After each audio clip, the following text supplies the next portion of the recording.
Halo BFM, selamat datang kembali di episode ketiga B Podcast, Business Education Podcast, tempat kita berdiskusi dan berkreasi. Halo semuanya, kenalin aku podcaster B Podcast hari ini. Nama aku Banu dari Angkatan 22 Pendidikan Bisnis. Dan aku Demitri dari Angkatan 22 Pendidikan Bisnis, yang akan menemani Banu menjadi podcaster di podcast ketiga kali ini. Wah, gak kerasa banget ya Kang, kita udah ada di episode ketiga aja nih, yang tentunya gak kalah seru dari 2 episode kita sebelumnya. Betul banget Kang, apalagi di podcast kali ini kita bakal membahas mengenai entrepreneurship dengan narasumber yang luar biasa Kang. Wah, siapa nih narasumber kita Kang?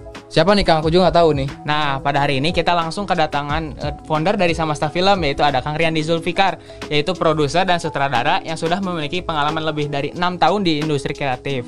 Keren banget gak sih Kang narasumber kita hari ini? Sumpah keren banget Kang. Tapi tanpa berlama-lama kita panggilkan saja langsung Kang Riyandi. Wih, halo Kang. Paling apa ya nyebutnya enaknya sih Kang Jo aja kali ya. Oke. Karya ini masa keren teuing gitu. Aduh. Halo BFems. Nah, tanpa berlama-lama kita langsung mulai aja kali ya. Di podcast episode ketiga.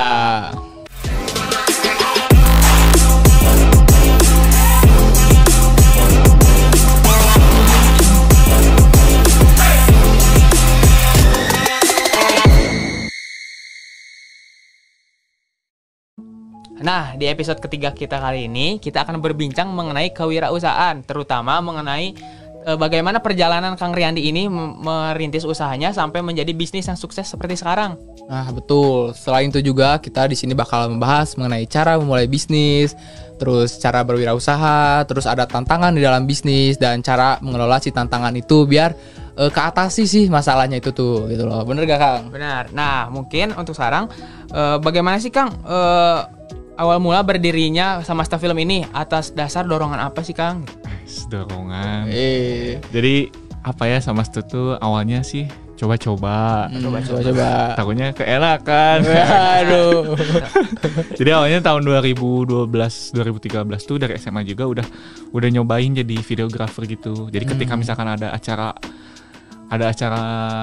di sekolah jadi videografernya gitu. Terus ketika misalkan lagi outing kemana jadi videografernya. Nah dari situ kan wah ramai oge-nya jadi videografer teh. Terus taunya tahun 2013-an 2014 mulailah ada yang kamu suka ngevideoin. Ayo videoin brand saya cenah gitu coy. Nah, jadi dari SMA ini Kang Riyandi itu udah jadi PDD abadi nih Han. PDD abadi bener. Enggak, tapi pas kuliah mah nggak jadi PDD malah jadinya teh apalagi pas masuk prodi kita tercinta gitu ya kan.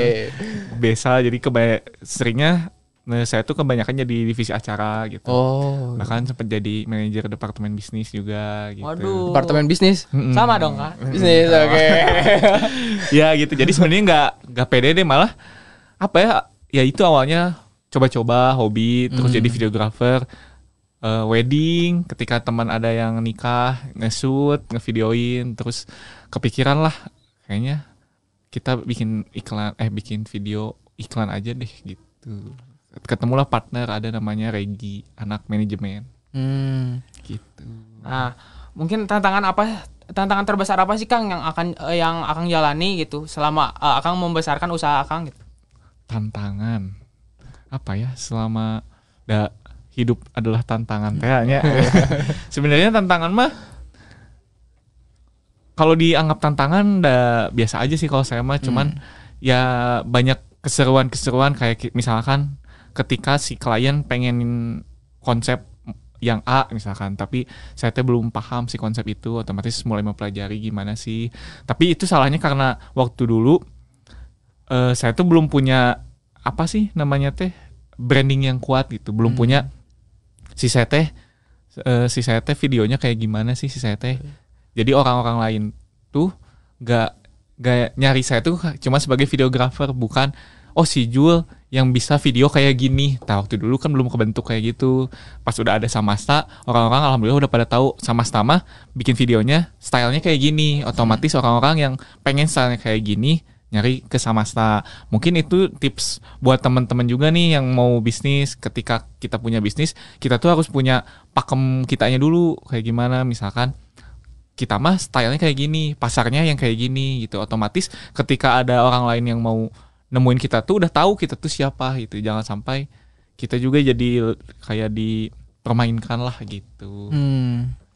Sehubungan dengan yang tadi kan kayak perbedaan konsep gitu berarti Kang ya. Kayak si klien maunya gini tapi kitanya gini gitu kan. Nah itu cara ngelolanya tuh gimana sih Kang? Apa mungkin Akang terpaksa nih saya harus ngikutin konsep dari kliennya kan, jadi awalnya mah gitu. Awalnya gitu. Karena kan ya balik lagi ya, yang namanya industri kreatif mah kita harus tetap punya idealis kita. Betul. Tapi kita juga nggak boleh ngelupain yang namanya mencari cuan gitu kan. Pembeli adalah raja. Iya. Nah gitu sih, tinggal gimana yang menyelaraskannya aja sih nanti sama si kliennya. Apakah misalkan Mas, Mbak, kita konsepnya kayak gini karena dikasih penjelasan sama kita, dikasih edukasi dengan konsep kayak gini bakal tercipta kayak gini gitu sih.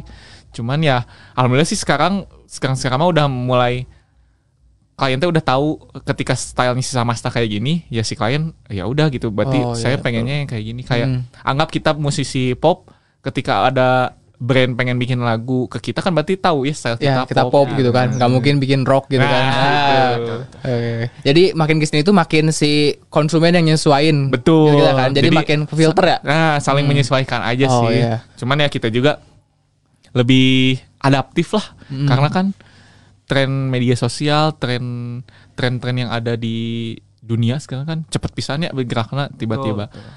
Tahun kamari ya Pargoy tiba-tiba enak hilang itu Pargoy. Jadi ya kita juga harus bisa adaptif lah sama dunia gitu. Nah, berhubungan dengan di industri kreatif kan kita harus berinovasi nih Kang. Menurut Akang definisi inovasi itu apa sih Kang? Sebenarnya apa ya inovasi, dulu tuh waktu kuliah diajarin ketika apa sih perbedaan kreatif dan inovatif gitu. Kreatif mah kan kita mengkreasikan apa yang sudah ada. Kalau inovatif itu adalah membuat sesuatu yang baru. Gitu. Ya. Itu namanya inovatif. Jadi ketika kita berbisnis juga harus bisa kreatif inovatif tuh ya itu gitu. Jangan sampai misalkan kita mau dagang baju, kan yang dagang baju di dunia ini ada berapa ratus juta brand kan ya gitu. Gimana caranya kita dengan kreatif kita, dengan inovatif kita punya ide lah gitu biar si brand baju ini teh gimana ini ya biar orang teh ngeliat gitu. Jadi nggak sekedar dagang baju gitu. Betul.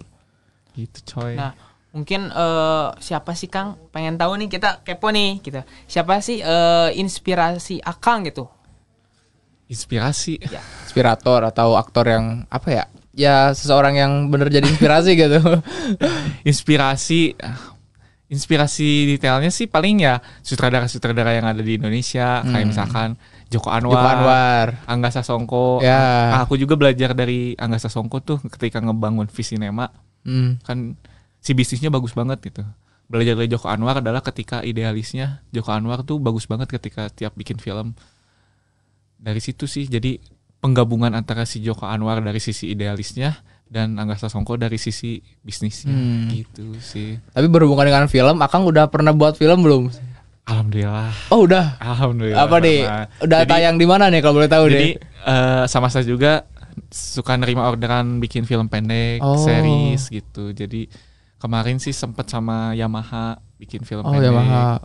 Terus sama beberapa brand juga bikin film pendek ya. Saya yang bikin naskahnya gitu. Mulai belajar lah gimana sih bikin film teh gitu. Yes. Mantap. Cuman kalau bikin film idealisme belum sih, pengen nanti lah. Insya Allah tahun depan akan ada film khusus dari Samasta Film. Amin. Langsung di-up ke Netflix gitu. Ya doain. Doain aja sih. Tapi kan berhubungan dengan kayak gini kan harus pakai punya kamera gitu kan. Kan ya kalau misalkan mau nge-shoot mau apa harus punya kamera, terus harus punya apa ya device yang benar-benar mumpuni gitu kan buat ngeditnya gitu kan. Nah, menurut Kang sendiri gimana sih ngeliat sekarang dampak teknologi buat kewirausahaan di zaman kali ini gitu, Kang? Sebenarnya awalnya ya percaya nggak percaya nih ketika bikin sama satu malah modalnya nol. Bahkan sekarang di Bandung, di Jakarta kan udah banyak tempat penyewaan alat ya. Betul. Yang penting mah dulu tuh pertama tahun 2017 tuh pertama pakai kamera Canon kalau nggak salah, Canon M3.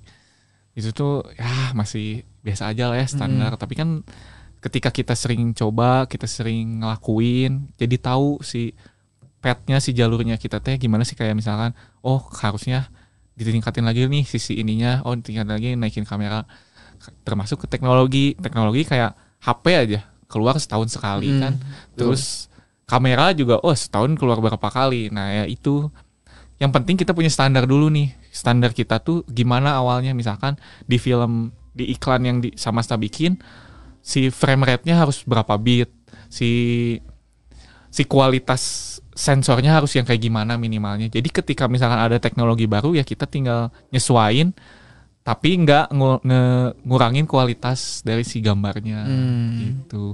Mungkin kalau tips balik lagi, kalau tips buat teman-teman yang mau berbisnis, ya kualitas itu harus dijaga sih intinya. Apalagi dengan adanya teknologi, jangan sampai kita yang didikte oleh teknologi, tapi kita yang harus bisa mendikte teknologi. Kita manfaatin teknologi, kayak ada AI sekarang, ya kita harus bisa manfaatin. Jangan sampai kayak ada kemarin kan kasus rame minta ditutup e-commerce, ya, kayak itu. Kan Aneh kayak aneh banget gitu. kayak ya dunia kan semakin maju gitu. Iya. Kalau misalkan kitanya yang nggak adaptif ya kita kalah gitu. Kita ketinggalan ya. Betul sih. Makanya kan saya juga mencoba, oh gini nih dunia anak muda sekarang tuh gini. Itu sih mulai Harus melek teknologi banget sih. asli. Biar nggak ditipu. Selain tadi Kang harus adaptif kan buat orang yang pengen mulai bisnis gitu kan. Mungkin ada tips and trick gak Kang buat teman-teman nih yang emang mau buat bisnis gitu loh. Bener-bener dia nol banget passionnya gitu kan. Nah, Malah iya belum nih, pernah nyobain gitu loh cara mulai bisnis. Nah, ada gak sih kayak tips and tricknya gitu? Tips yang paling awal mah, ini mah dari aku pribadi ya, nggak tahu ada di buku nggak tahu enggak. Intinya sih mulai aja dulu gitu. Jangan sampai dulu tuh saya juga sempat ketika idealis ya jadinya tuh malah dipikirin terus tapi nggak dieksekusi gitu, nggak dieksekusi. Perencanaan tanpa eksekusi kan apa artinya? Ya, gitu. betul. Aduh. Kasih kos nih Kang. Jadi ya itu, kalau teman-teman mau bisnis mulai aja dulu, nanti juga ketahuan kok ketika misalkan oh ini kurangnya di sini, nanti bakal diperbaiki. Ketemu lah si petnya tadi, termasuk kan dulu juga saya teh yang masih ngikutin aja maunya klien gimana, stylenya klien mau gimana. Ya dulu mah saya juga siapa tuh kan orang-orangnya belum kenal gitu. Tapi lama-kelamaan udah tahu, oh saya senangnya style yang kayak gini, oh saya bisanya yang kayak gini, saya pengen klien menyesuaikan sama style saya. Nanti lama-lama konsumen tahu style kita gimana gitu. Termasuk kalau bikin brand juga, misalkan brand baju, ya dengan stylenya aja, apakah misalkan oblong atau oversize. Kayak gitu kan.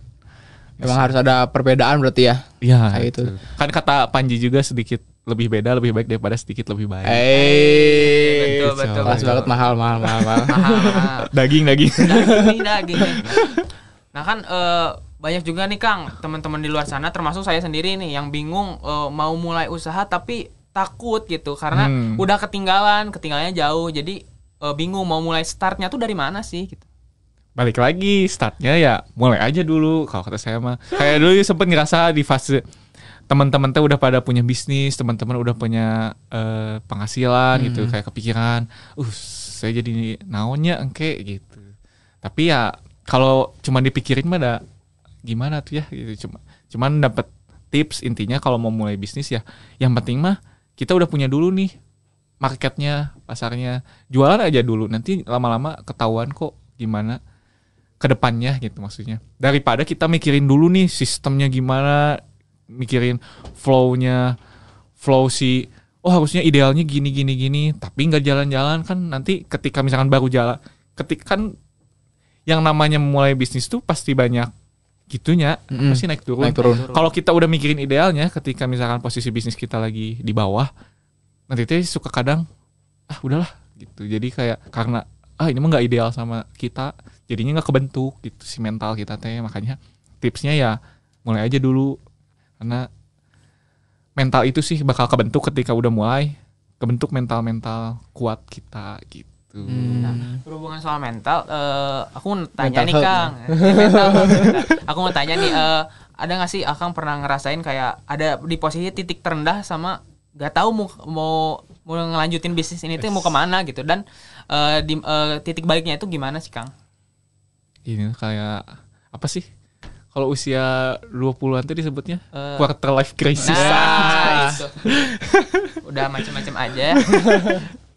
Jadi ya pastilah ada fase itu ya, ketika misalkan nggak ada orderan, sedangkan pendapatan dari situ, kepikiran kan ya, alah ini teh gimana ya, apakah saya teh jadi PNS aja, jadi PNS aja gitu bisa saya jadi kerja kantoran aja gitu atau gimana ya. Dari situ pastilah banyak kepikiran, cuman ketika kuatnya mah ketika ketemu orang-orang.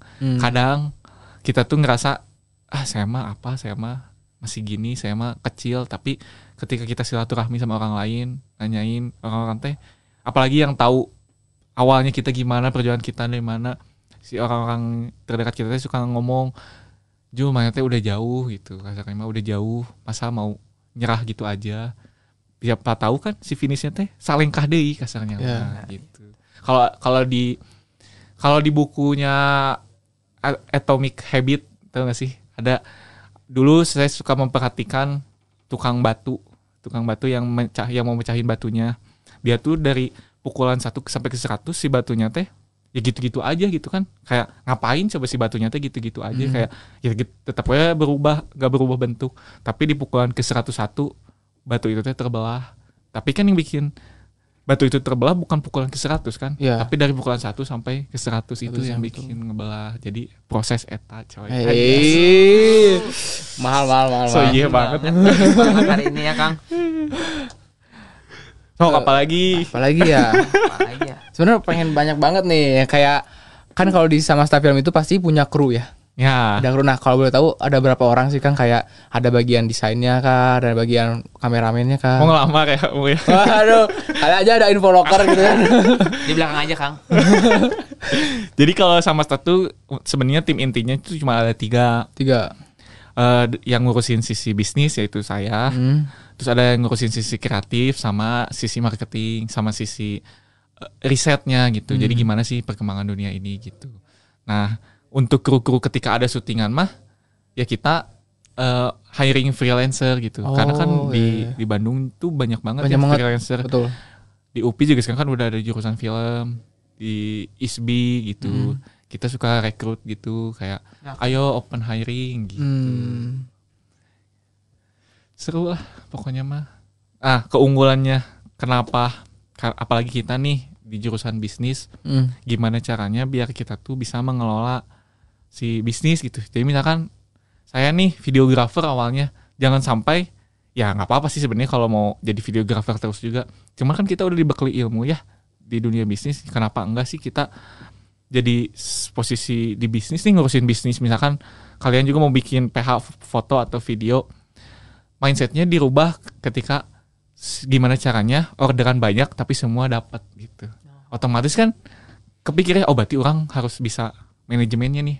Entah itu nge-hire freelance yang banyak gimana. Jadi dalam satu waktu teh bisa keambil beberapa proyekan gitu. Soalnya dulu sempat ngerasain satu hari tuh alhamdulillahnya tuh dapat callingan, tapi ada 3 di situ kan lebar ya. Aduh, si 2 ini nggak diambil ya. Kita waktu itu SDM-nya belum ada. Tapi kesini udah mikir, padahal mah si 3 proyek ini bisa diambil semuanya dengan cara ya kita ngejalin silaturahmi lah sama orang-orang, hire lagi freelance gitu. Betul. Gitu sih. Jadi tipsnya kalau dari saya mah, pertama jaga attitude. Itu nomor 1. Pertama itu sih. Nomor 1. Karena sempat pengalaman skillnya jagoan, tapi attitude-nya kurang. Ya sama saya nggak dipakai lagi lah. Walaupun skillnya bagus juga, ya itu tips buat teman-teman juga. Karena attitude segalanya gitu. Betul. Yang kedua, banyakin silaturahmi. Kan suka dengar istilah makanya silaturahmi memperlancar rezeki, memperbanyak rezeki. Ternyata silaturahmi memperbanyak rezeki teh ketika kita ketemu orang kan suka ada aja yang orang ini ngomong, "Oh, kamu suka bikin video? Bikinlah video saya kan dengan silaturahmi ya," kayak gitu-gitu teh. Jadi ya itu attitude, silaturahmi, sama jaga kualitas gitu sih. Jaga kualitas tetap nomor 1 di semua semua bisnis sih itu. Entah itu bisnis baju, bisnis makanan, pasti yang namanya attitude, silaturahmi sama kualitas itu harus dijaga gitu. Tapi berhubungan dengan bisnis juga nih Kang ya. Boleh. Bisnis lagi nih kita.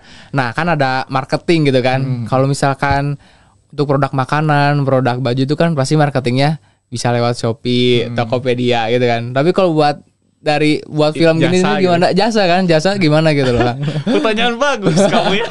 Soalnya nggak bakal mungkin taruh di Shopee gitu kan. Iya, betul. Paling bisa juga kayak contohnya nih ditaruh di TikTok mungkin ya, salah satu cara buat ngepromosiinnya gitu. Nah, kalau dari Samasta Film sendiri gimana Kang?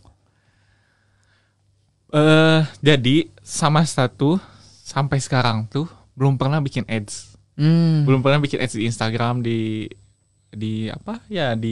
mana bikin paid promote itu belum pernah. Ya 90% pasti banyak dapatnya tuh dari relasi dan rekanan.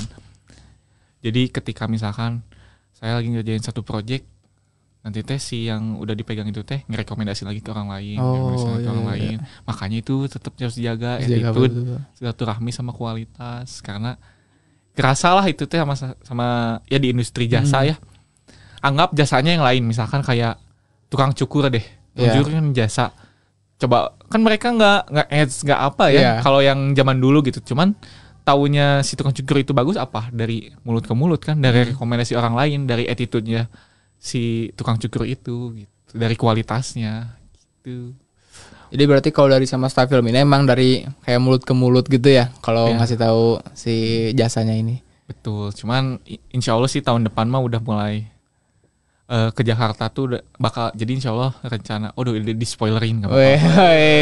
Jadi insya Allah tahun depan Samasta bakal berlayar ke Jakarta lah dengan cara ya open door lah, kayak jadi kayak sales aja sih gitu. Kita mau nyobain yang cara kayak gitu karena ya alhamdulillah kalau secara relasi silaturahmi mah tetap terjaga gitu. Cuman ya saya yang mikirin sisi bisnisnya harus mikirin dari yang lainnya kan. Jangan betul. Sampai cuman di situ aja gitu, biar ada peningkatan. Berarti kalau sekarang mah mungkin regional cuma di Bandung doang Kang? Sempet ke Jakarta juga. Jakarta juga. Sempet ngerjain Yamaha Indonesia. Makanya sama si Anya Geraldine sama si Angga Yunanda pernah gitu. Nah, ngomong-ngomong tentang Yamaha nih ya. Pengen tahu dong. Pengen tahu dong udah pernah apa ya? Dari brand mana aja sih yang pernah pakai jasa dari Samasta gitu kan? Kan Yamaha tuh tergolongnya besar dong Kang, bener gak? Bener kan? Betul. Nah, ada gak sih kayak dari perusahaan lain atau brand-brand yang gede gitu yang pernah pakai jasa dari Samasta ini Kang?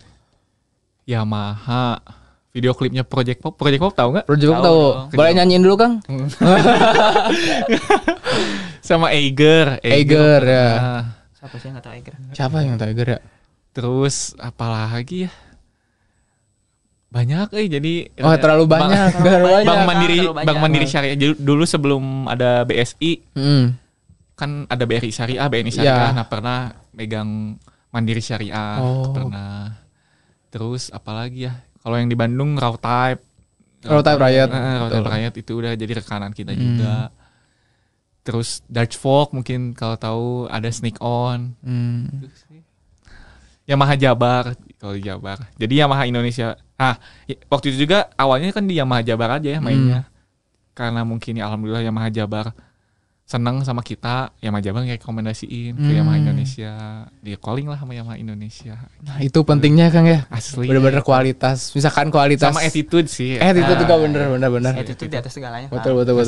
Nah, aku kepo nih Kang, kan pasti ada nggak sih titik di mana ada klien gede nih, cuman nggak sesuai sama kita gitu, nggak sesuai sama idealis kita aja gitu, nggak srek gitu. Apakah akan ngambil atau gimana gitu? Iya. Pernah ada yang di cancel juga nggak nih? Iya, gitu. Dari perusahaan gede gitu. Pernah di cancelnya gara-gara bentrok jadwal aja sih. Kalau sama ini triknya saya tuh ketika misalkan ada klien yang aduh enggak ini mah sama saya dilemparin ke PH-PH lain, misalkan PH-PH yang nerima, termasuk ke Beto juga suka kadang nih ambil project gitu sama Samasta, enggak masuk ke Samasta gitu. Iya. Itu balik lagi relasi silaturahmi kan dari situ. Ketika apa ya, sekarang mah zamannya bukan berkompetisi tapi kolaborasi. Betul. Ketika Kelas banget sih. misalkan, Mahal-mahal. ketika kita misalkan ada di industri apa, industri fashion, industri makanan atau industri PH, production house, ya anggap kompetitor itu jadi partner gitu, jangan jadiin kompetitor. Jadi ketika kita butuh apa-apa teh bisa ngobrol gitu sama yang lain teh. Gitu. Bener. Nah, selain di sama klien juga pasti kan di perusahaan Akang sendiri nih gitu, di Samasta Film pasti di antara kru-kru itu kan pasti nggak semuanya satu frekuensi nih Kang. Nah, Akang mengatasi hal itu teh kayak gimana sih gitu? Nah, mungkin itulah peran si produser dan sutradara tadi. Ketika misalkan aku jadi produser, berarti ada mungkin sambil nge-highlight juga ya apa bedanya produser sama sutradara. Jadi kalau produser mah yang ngurusin hal-hal kayak budgeting dan lain-lainnya, kalau sutradara yang ngurusin hal-hal kreatifnya, misalkan penempatan kamera gimana, adegannya gimana. Kalau produser yang ngewujudin keinginan si sutradara. Berarti kan si sutradara dan produser ini tuh harus bisa bersinergi ya. Apalagi kalau misalkan krunya banyak, ya gimana caranya si dua orang ini bisa jadi leader, bisa jadi sosok yang menyenangkan gitu sih kalau dari kita. Cuman biasanya kalau semakin profesional orangnya, ya mereka juga udah tahu kok job desk-nya apa, harus ngapain. Gitu, coy. Nah, mungkin terakhir kali ya Kang, boleh minta nggak sih satu quotes yang bisa Akang kasih buat orang-orang yang mau mulai bisnis mereka sendiri? Quotes. Tadi udah banyak quotes. Tadi udah banyak quotes. Tambah lagi lah. Satu lagi. Apa ya quotes-nya? Ya, suka bingung kalau langsung ditanya quotes. Cuman ya tipsnya tadi quotes-nya attitude di atas segalanya. Terus mulai aja dulu. Tokopedia ya. Oh iya itu Tokopedia. Ya itu bener sih, tapi mulai aja dulu di Tokopedia itu bener-bener bagus sih itu. Iya benar bagus.